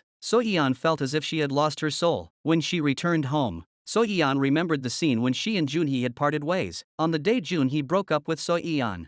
In fact, Seo-yeon had originally planned to tell him about her pregnancy, but before she could say anything, she received the news of their breakup. She loved Joon-hee very much, so when she learned that Joon-hee had to leave her for a certain reason, she still chose to give birth to the child. In Soyeon's heart, she always hoped that Joon-hee would come back one day, but she waited for a long time. After the baby was born, she saw Joon-hee with Sumin, and she also heard other things from other people. These things combined made Seo-yeon doubt whether Joon-hee would really come back. In order to raise the child, she chose to send them to her mother. Seo-yeon thought she had made a mistake from the beginning. She told her mother everything. When Soyeon's mother learned about the father of Joon-hee's child, she couldn't believe it. After she recovered from her shock, she hurriedly stopped Seo-yeon. As a mother, she didn't want Seo-yeon to take care of a sick person, not to mention a sick person who was also an idiot. But Seo-yeon had already made up her mind. She dressed up the two children carefully, and then took them to Joon-hee's house with courage. At this time, Jin-suk had an accident. She fainted in front of Joon-hee. Joon-hee saw the scene and didn't know what was going on. Just as he was at his wit's end, Seo-yeon knocked on the door, along with the girl she had come with to set up a blind date with Joon-hee. Joon-hee told the story of his mother's fainting, and the three of them hurried back inside. The girl who had come with Joon-hee judged from experience that Jin-suk had fainted due to hypovolemic shock and that they must go to the hospital immediately. She performed some resuscitation techniques on Jin-suk, and the three of them then drove to the hospital. Soon after, the doctor told Joon-hee that Jin-suk had terminal cancer, and that Jin-suk's cancer had metastasized to her lungs. At this, Joon-hee's sister Seo-yeon barged in and interrupted the doctor. She didn't want Joon-hee to know the truth. She tried to take Joon-hee out but was opposed. At this moment Joon-hee seemed to have returned to his old self. He ran like crazy to his mother's ward trying to wake her up. The girl waiting outside saw this and knew she had no chance, so she left. At the same time, Soyeon's daughter also told her grandmother about Jin-suk's fainting. Joon-hee believes that his mother's strictness towards him was for his own good, so he tells Seo-yeon that his mother is not a bad mother at all. But why is she sick?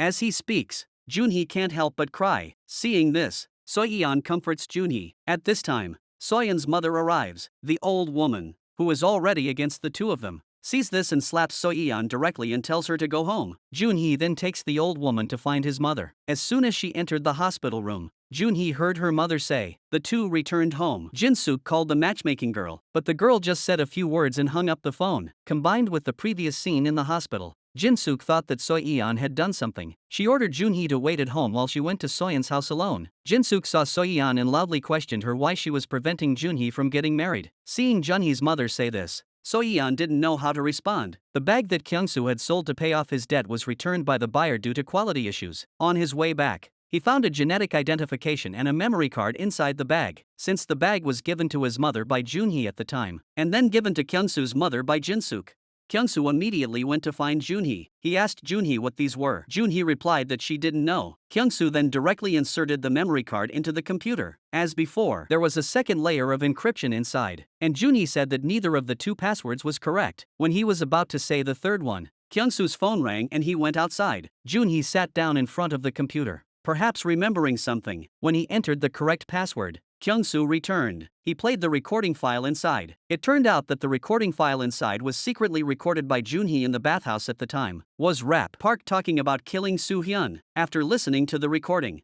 Joon-hee was at a loss. He had not yet recovered his memory and had no idea what it meant. But Kyung-soo knew that Rap Park was running for president. If he could get a hold of this information, it would be a godsend for him. Joon-hee wanted to tell his mother about it, but Kyung-soo stopped him. Kyung-soo promised Joon-hee that he would definitely help him find out the truth. However, will Kyung-soo, who has never been reliable, really find out anything? While he was investigating, the accident happened. With the discovery of another memory card, Another important clue is about to be grasped, but Kyung-soo messed it up. Since learning that his mother was ill, Junhee has lost his former innocence and happiness. He came alone to his father's grave, talking about his inner unhappiness. Although he never met his father, Junhee often thinks of him. Jin-suk found Junhee, who was alone. She told Junhee not to be sad, and said that after she was gone, she hoped Junhee would bury her here too. In the evening, Jin-suk found Soyeon's mother and apologized to her on her knees. Jin-suk thought that she had been selfish during the day. The next day, two of Counselor Song's men planned to leave the village and never return. Before they left, they met Kyung-soo. They thought that Kyung-soo just wanted to say goodbye, but they didn't expect that Kyung-soo wanted to find Rap Park's house. The two of them took him there because they knew Kyung-soo. Kyung-soo arrived at Rap Park's house on a scooter and saw Soo-min drive away. He followed her to a store. While Soo-min was driving, Kyung-soo pretended to be knocked down on purpose. He first took out the genetic report and then played the recording on the memory card. Soo-min was furious and tore up the genetic report. In her opinion, Kyung-soo was just playing with her. Seeing that Soo-min was about to leave, Kyung-soo said Junhee's name. Hearing Junhee's name, Soo-min stopped in her tracks. She asked Kyung-soo what he wanted. Kyung-soo thought for a moment and said he needed 200 million won. Soo-min told him to come back here in an hour to make the transaction. After Soo-min left, Kyung-soo reported the progress to Junhee. However, before he could finish, he was caught by Rap Park's men in a warehouse. They forced Kyung-soo to reveal who was behind him. When Kyung-soo pretended to be crazy, the men tried to teach him a lesson. At that moment, two men from Counselor Song arrived. After a fight, Rap Park's men fled with the laptop. Kyung-soo went to the toilet because he had to urinate. After listening to the recording in the laptop, Rap Park smashed it directly. Since the men who broke into the scene to save people were from Counselor Song, so Rap Park's men thought that it was Counselor Song who did it. He put the information together and told Rap Park, and after listening, Rap Park also thought that it was Counselor Song who plotted against him. He found Soo-min and explained his mistake, but Soo-min simply didn't believe him. Seeing that things had come to this, Rap Park directly threatened his daughter. On the day Rap Park held his daughter's wedding, Counselor Song also came to congratulate. Although he knew that Counselor Song had been picking on him, he did not lose his temper. However, just as the bride was about to appear, Rap Park walked out alone. A few minutes before the appearance, Soo-min received a gift from a mysterious person. After opening it, Soo-min quickly drove to where Junhee lived. When he saw Junhee again, Soo-min had mixed feelings, thinking that he was the one who was responsible for making him look like this. Soo-min had no face-to-face. After Soo-min left, Junhee tried to call Kyung-soo but couldn't get through. Then he found a mobile phone in his suit pocket that he hadn't seen before. Before he could check it, Jin-suk walked out with her exquisite makeup on. This was the first date she had with her son. She had written in a notebook the things she wanted to do in her last moments. The mother hoped that Junhee could fulfill her wishes with her. In the evening, Junhee even took the initiative to sleep with his mother. He also sang a song for his mother before going to sleep. On the other side, Soyeon was also coaxing her child to sleep by humming a song. However, as she sang, her daughter sat up. Her daughter said, "Don't compromise for us. Divorce is no big deal these days. No matter what you do, we will always support you." It's hard to imagine that a kindergarten child could say such heartwarming things. Soyeon knew that she had let her daughter down and kept apologizing. On the other side, Soo-min was taken back by her father. Not only did she make her father look bad at the wedding, but the female corpse from the river was also discovered by the police. These events are very unfavorable for Rap Park, who is about to run for president. He doesn't care if Soo-min is his daughter or not, and beats her up, in order to prevent the dead Soo-hyun from implicating him. Rap Park plans to create some trouble to divert attention. An unprecedented showdown is about to unfold. Late at night, Jin-suk, who was sleeping, was woken up by the phone. After she heard the news, she hurriedly woke up Junhee. When they ran over, the farm was already in flames. Seeing that her hard-raised pigs were about to be lost, Jin-suk wanted to save them, but the fire was getting bigger and bigger. Junhee broke the glass to let her mother escape. After Jin-suk went out, Junhee just wanted to take it out too. But suddenly there was an explosion behind her. The shockwave knocked Junhee to the ground. It was just this moment that Junhee's dormant memories seemed to awaken. It turned out that Junhee had all kinds of strange behavior before his memory returned. Staring at his phone while walking with Jin-suk, taking pictures of Jin-suk, seeing the boats docked in the distance. All of these images flashed through his mind. All of these behaviors indicate that Junhee is about to return to normal. Jin-suk and Junhee learned that the farm was on fire, and on their way there, Kyung-soo was nearby. But because Jin-suk was nearby, Kyung-soo didn't dare make a sound. From their conversation,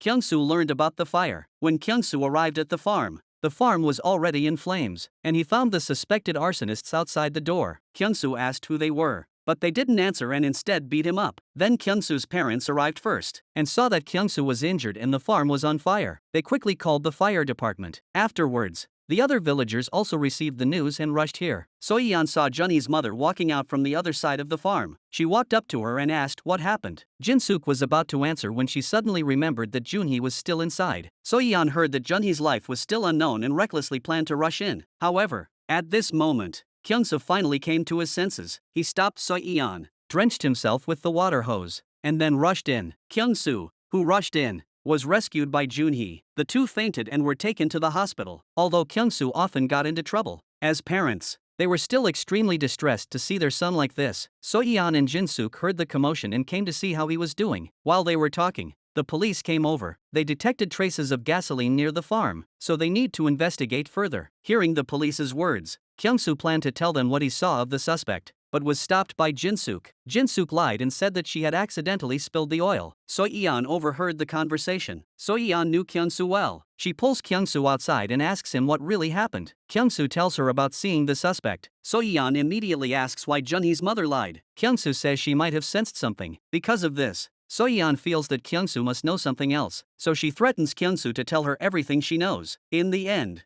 Kyung-soo tells her everything that has happened in the past few days. Now So-yeon not only knew about Rap Park, she also knew that Junhee's life was in danger, so she hurried into the ward and found Jin-suk, telling her to call the police quickly. Originally, So-yeon thought that Jin-suk would agree to call the police after hearing this, but Jin-suk first looked around to see if anyone was eavesdropping, and then told So-yeon that it didn't matter anymore, because she had already planned to take Junhee far away, and she didn't want Junhee to be in any more danger. So-yeon's words made Jin-suk realize that the girl in Junhee's diary was her. At that moment, Jin-suk finally realized how stupid her actions had been, and So-yeon also told the truth at this moment. In fact, I have never been married and those two children are Junhee's, but after we broke up, I have never used the children to morally blackmail Junhee. After saying these words, Junhee also woke up. Junhee listened to the entire conversation between the two of them just now. At this moment, Junhee finally learned about the other side of So-yeon and her mother. However, before the three of them could continue talking, the police came in. Jin-suk thought it was about the fire and came to find them, but it turned out that someone had reported Junhee for suspicion of murder and needed to be taken to the station for investigation. It turned out that Rap Park had found out about Counselor Song's death a few days ago, so Hyun's death was discovered, which made Rap Park feel uneasy. In order not to affect his campaign for president, Rap Park had to get rid of Junhee. He approached Counselor Song in the hope that the latter would help him, but was rejected. Angrily, Rap Park said that he had evidence that Counselor Song had killed Junhee's father. Hearing this, Counselor Song was stunned. He never imagined that he was in the other person's hands. Immediately afterwards, Rap Park, in order to tie the two together firmly, he said that as long as he was elected, he would vigorously support Counselor Song's business. In this way, the two reached an agreement. First, they had to frame someone. They asked the police to arrest Junhee. Then they announced to the public that the child of the deceased Soohyun was actually Junhee's. Hearing the police's incessant questioning, Junhee deliberately went crazy. Due to insufficient evidence and Junhee's poor mental state, the police had to release him first. Back home, his mother found Junhee and said directly, "Do you know how long I've waited for you? I was afraid that if I suddenly left, I would never see you again." Jin-suk kept apologizing. Junhee directly embraced his mother in his arms. He didn't need his mother's apologies, he just wanted her to stay by his side. When Junhee woke up, his mother knew that he had recovered his memory, but she didn't say anything in front of everyone. Before Jin-suk could continue, Junhee preempted her by saying that he wanted to continue investigating. In Junhee's opinion, if he didn't resist, his fate would definitely not be any better, even if he ran away with his mother. After all, Soohyun had planned to leave before, but in the end, her body was dumped in the sea. After listening to Junhee's description, his mother agreed. He told his mother that he must not tell anyone about his recovered memory. The next day, Junhee dressed in black and went out to investigate. When he reached the village entrance, he saw his children. Previously, Junhee had been friends with them. This time, however, Junhee embraced them as their father, but this was all internal activity on Junhee's part. He was not yet ready to reveal himself. He went to Soyeon's nail salon. Junhee spoke the words that would prove that he had recovered his memory. After a long time apart from Soyeon, Junhee finally went to the prosecutor's office as a prosecutor again, and drove away in the car that once belonged to him. On the other side, Counselor Song was venting his anger because his subordinates had failed to do their jobs. When his subordinates told him about Junhee's release, they also discovered that the doors and windows of the recovered car were locked from the inside, which means that Soo-hyun, who died at the beginning, was not in the car. Thinking of this, Counselor Song knew who the murderer was. Meanwhile, Rap Park called at this moment. In fact, the person who really killed Soo-hyun was Rap Park. At the same time,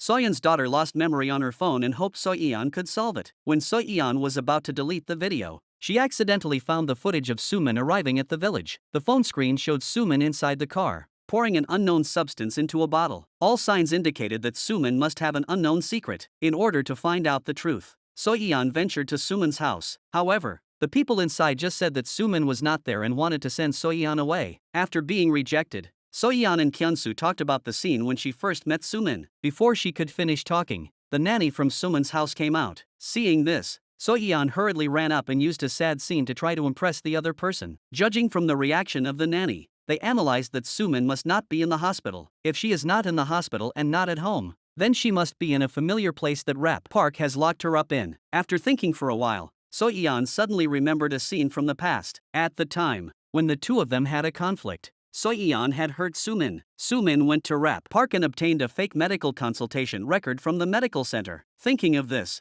Soyeon concluded that Sumin was at the medical center. After all, at the time, Sumin said that her father was in charge here. Meanwhile, Junhee arrived at the seafood restaurant at this time. He hopes to find the male owner who took Soo-hyun away at the time, but the male owner's store has been replaced by someone else, and according to inquiries, the male owner left here a year ago. After leaving the seafood restaurant, Junhee found a fellow investigator who used to work together. Under Junhee's current circumstances, no one would help him, but his colleague had received help from Junhee. Junhee lent him money to have his mother's surgery, so the investigator is especially grateful to Junhee. Colleague also promised Junhee that he would cooperate with the investigation and find what he wanted. Then Junhee went to a port, and after inquiring from various sources, he finally found the person he was looking for. Boss Zhao saw the person coming and Junhee ran away, but he was still caught up by Junhee. He told Junhee that Soo-hyun was forced to commit suicide at that time. On the night of the sea trip, Boss Zhao was looking for the boat arranged in advance by Junhee when a speedboat came speeding at him and surrounded him. Several men in black boarded the boat and went straight for Soo-hyun. When Soo-hyun saw that she had no way out and that she was about to be captured,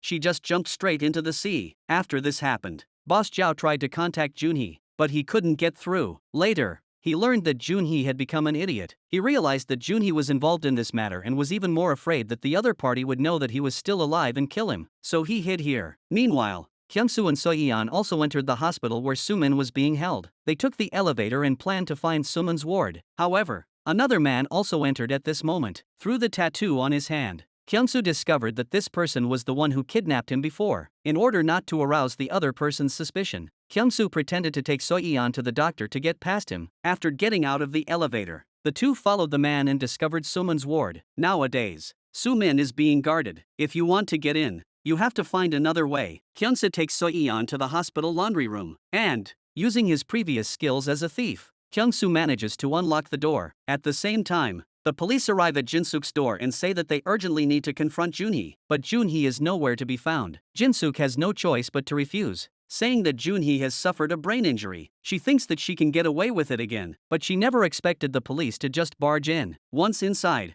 they find Junhee screaming under the covers. Once again, the police returned empty-handed. The Junhee hiding under the covers was actually an alien pretending to be a farm worker. This was the last thing he did for Jinsuk. After this, he planned to return to his country and raise pigs. Before leaving, Jinsuk gave him a large severance package. After saying goodbye to Jinsuk, the police found the village chief. They told him about Junhee's involvement in a murder case. The village chief had previously not known that Junhee would be involved in a murder case, so after the police left, he hurried back as soon as possible. While he was hurrying back, Jinsuk had an argument with Kyungsu's mother. Kyungsu's mother was curious why Jinsuk had been so unusual lately. Not only did she look for them every day, but she also liked to drink. Kyungsu's mother told her long-standing grievances. Jinsuk's situation was only known to Soyeon's mother. She was afraid that Kyungsu's mother would do something to provoke Jinsuk even more. So, Soyeon's mother caught up with Kyungsu's mother and told her the truth. When Kyungsu's parents heard that Jinsuk had a terminal illness, they thought she was talking nonsense. Soyeon's mother said, "I wish I was talking nonsense too." Kyungsu's mother found Jinsuk and scolded her for not telling her earlier. Then she hugged Jinsuk and cried. In fact, after spending so many years together, the two had long been like sisters. Junhee planned to take Rap Park down while also launching a final counterattack against Counselor Song, who had killed his father. He found the investigator and brought out the evidence of the previous murder of the son of Counselor Song, since the case had already been closed.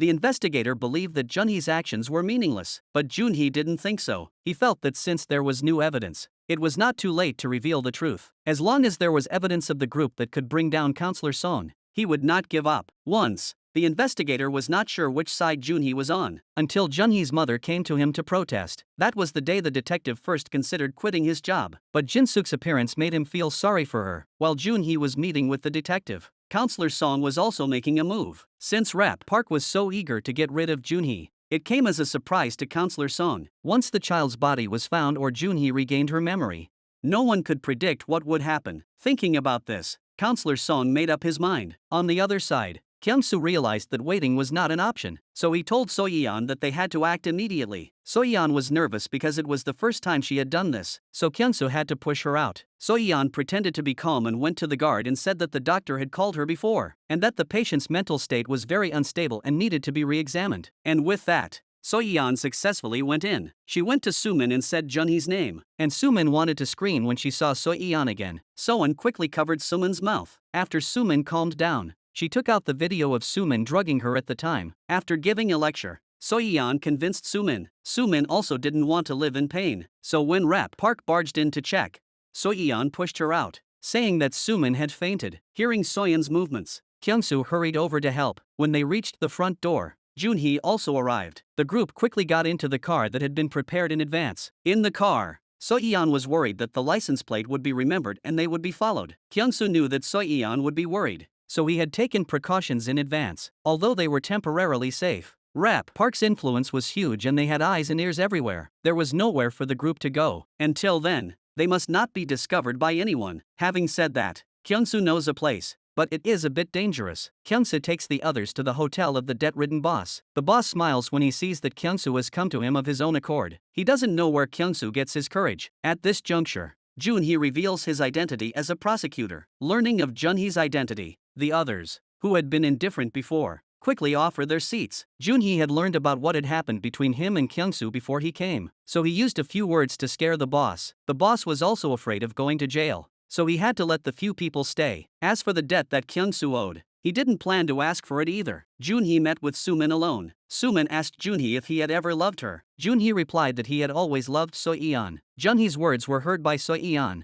who was eavesdropping at the door. So-yeon finally knew Junhee's feelings for her. While Junhee was going to find other evidence against Counselor Song, So-yeon chased after him. So-yeon was afraid that something might happen to the person she loved. Junhee hugged her and promised, "I will definitely come back safely." Now the whole village knows that Jinsook has terminal cancer. The village chief blames himself for not noticing it sooner. Jinsook persuades the village chief not to blame himself. "After all, you reminded me several times to go to the doctor when I had stomach pains. Now such a serious thing has happened in the village." The village chief feels that he is incompetent. He hopes that Jinsook can tell him what happened to Junhee, so that the village chief knows how to help them. Not only did the village chief think so, but the other villagers were also in tears. Ever since Jinsook's family moved here, they have brought a lot of joy to the village. Although they often had verbal arguments, from the bottom of their hearts, they really like Jinsook and Junhee, and are always proud of Junhee as a prosecutor. Mother called So-yeon to ask when she would be back. So-yeon just said that she had something to do tonight and would not be home. During the conversation,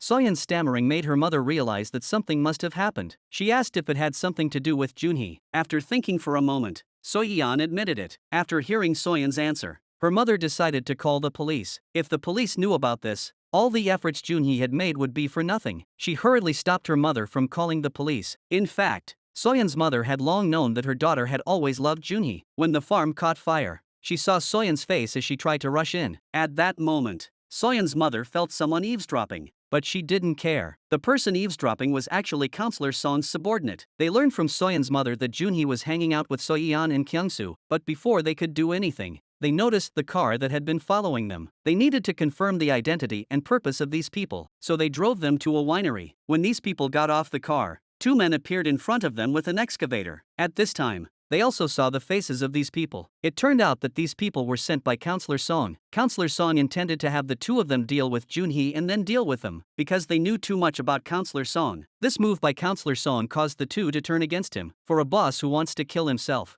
they simply abandoned their posts. Moreover, while they were at the farm, not only did they not find out anything, they also befriended a bunch of villagers. So it goes without saying that they would definitely turn against their boss and side with Junhee. Soon, The sound of fighting attracted the attention of the other villagers and the police, who arrived later to arrest the people who had followed them. On the other side, Junhee found Rap Park and was surprised to see him there. He thought Junhee had come to settle scores with him, but Junhee told him that his target was not him at all, but Counselor Song. He knows who the real murderer of his father is. Junhee also knows that later, Counselor Song also tried to kill himself and his mother. He hopes that Rap Park can testify at the trial of Counselor Song on the day of the trial. If Rap Park does what Junhee says, then Junhee will help him cover up all his crimes, and Sumin is also currently in Junhee's hands. Rap Park knows exactly the situation Sumin is in, because when they met at the aquarium the day before, Junhee had shown Rap Park the video of Sumin being taken away by him. In case Rap Park refused to testify,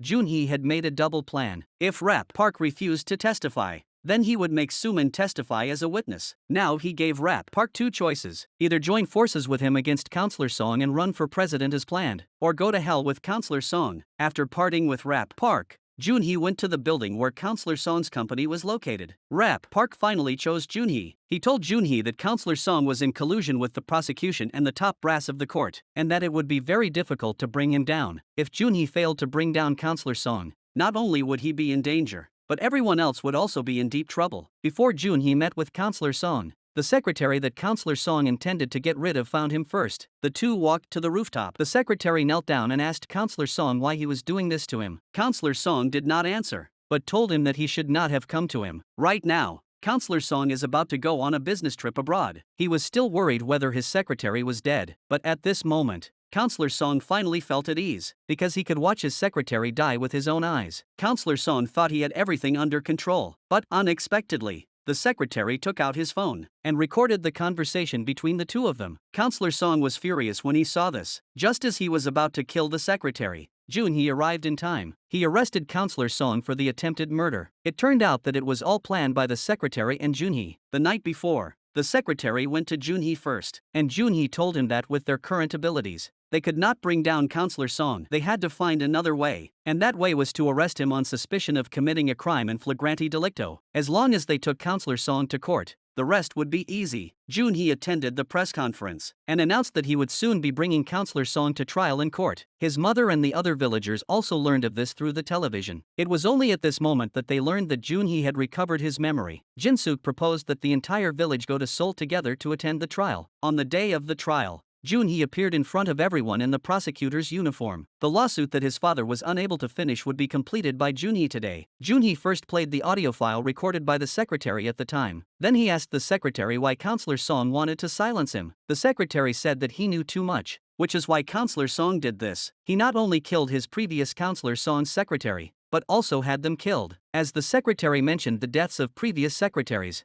Junhee took the opportunity to bring up Soo-hyun's death. He took out the USB drive that Soo-hyun had collected evidence of Counselor Song's crimes over the decades. Junhee's series of actions caught Counselor Song off guard. He quickly denied these facts. Junhee had long known that he would not admit it. That is why he planned to have a witness testify in court, and that witness is Rap Park. Rap Park attended the trial as Junhee had instructed. He had actually considered the decision carefully, because Junhee had made an offer he couldn't refuse. Everyone knew that Rap Park had always been close to Counselor Song. If Rap Park attended the trial and identified Counselor Song, Rap Park would be able to prove to the world that he had no relationship with Counselor Song. He said that he had reported Counselor Song many times over the past 30 years, but to no avail. As for the deaths of the previous secretaries, although he knew that there was something fishy about them, after investigating the death scenes, they all seemed normal, so he couldn't do anything. It wasn't until his own secretary Soo-hyun died that he discovered something suspicious. He told the crowd that Soo-hyun had come to him and expressed the desire to resign. The reason was that pregnancy posed a threat to her personal safety. Rap Park blamed the father of Soo-hyun's child on Counselor Song. Counselor Song couldn't hold back when he heard such ridiculous things from Rap Park. He shouted at Rap Park, calling him inhumane. He said that not only did he push his own child onto someone else,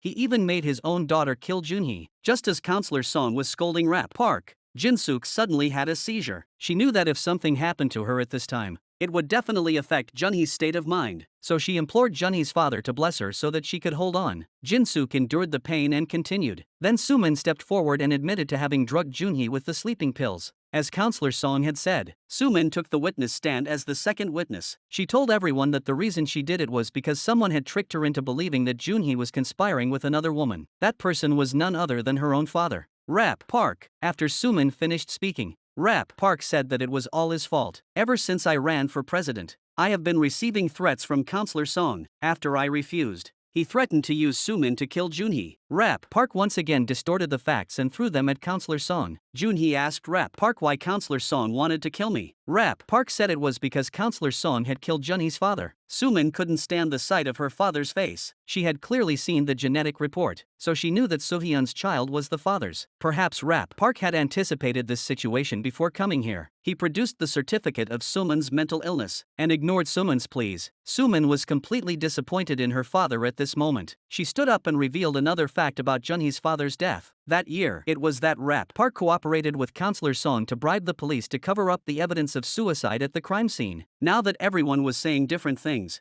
Junhee knew it was time to use the big move. Only Sohyun's child coming forward to do a paternity test could expose the true faces of these people. After Junhee expressed her thoughts to the presiding judge, Boss Chow walked in with Sohyun's child. It turned out that Sohyun hid the baby in the cabin before committing suicide. Then she placed the fire extinguisher in her arms and jumped. This saved the child. With the appearance of the child, all the lies were exposed. At this time, Jin-suk stood up excitedly and praised her son for doing a good job. Then all the villagers followed suit and praised Junhee. Eventually, Counselor Song, Rap Park, and Suman were all brought to justice. Junhee finally avenged his father. The villagers gathered together to celebrate and throw a party. It was also Jin-suk's birthday. Jin-suk stood up and told the story of what happened after she came to the village. Junhee took out the cake. With the villagers' collective blessings, Jin-suk made a wish and blew out the candles. Then she and Soyeon's mother found the two children. Jin-suk took out the ring her husband had given her and put it on Soyeon's hand. When it was time to sleep, Junhee took the pillow and went to his mother's room. He planned to sleep with his mother until he got married. Before going to sleep, Jin-suk hoped that Junhee would sing to lull her to sleep. But as Junhee sang, his mother passed away. But Junhee still insisted on finishing the song. The villagers attended Jin-suk's funeral. Junhee remembered the object his mother had given him when he was still an idiot. As Junhee sang the song, the villagers joined in. They gave Jin-suk a final send-off. Soon after, Soyeon's mother got well with Jaemin, who had previously been mean to Jin-suk. Hyunsu visited Soyeon by stealing his mother's underwear, and during the time he spent with Suman, he fell in love with her. The secretary and assistant of Counselor Song stayed in the village and became neighbors with the other villagers. During the time they were lurking in the village, these two people didn't find out anything. Instead, they learned how to grow crops. However, the wife of the village chief, who had never shown her face, finally revealed her true identity. It turned out that she was the daughter of a gangster boss. Today, she plans to say goodbye to the village chief and leave. But before she left, she found out that she was pregnant. As for Junhee, she went to the prison alone to greet the man who was unjustly imprisoned at that time. The man knew that Junhee would help him clear his name one day, so after his acquittal, the whole family was especially grateful to Junhee. Later, Junhee found Soyeon, and her daughter finally learned that Junhee was her father. Soyeon used the money that Junhee gave her when they parted to build a farm again. Junhee also found a letter his mother wrote to him before she died in the family photo. Finally, Junhee asked Soyeon to marry him, just as his father had asked his mother. Junhee also gave a pig as a gift. This is the end of today's story. In my opinion, this drama interprets the story of mutual redemption between a mother's love and her child. It also expresses the idea that a mother's love is a silent language. In terms of modern social education issues, this drama is worth watching for all parents to reflect on themselves. Finally, I hope that all families can be happy and complete.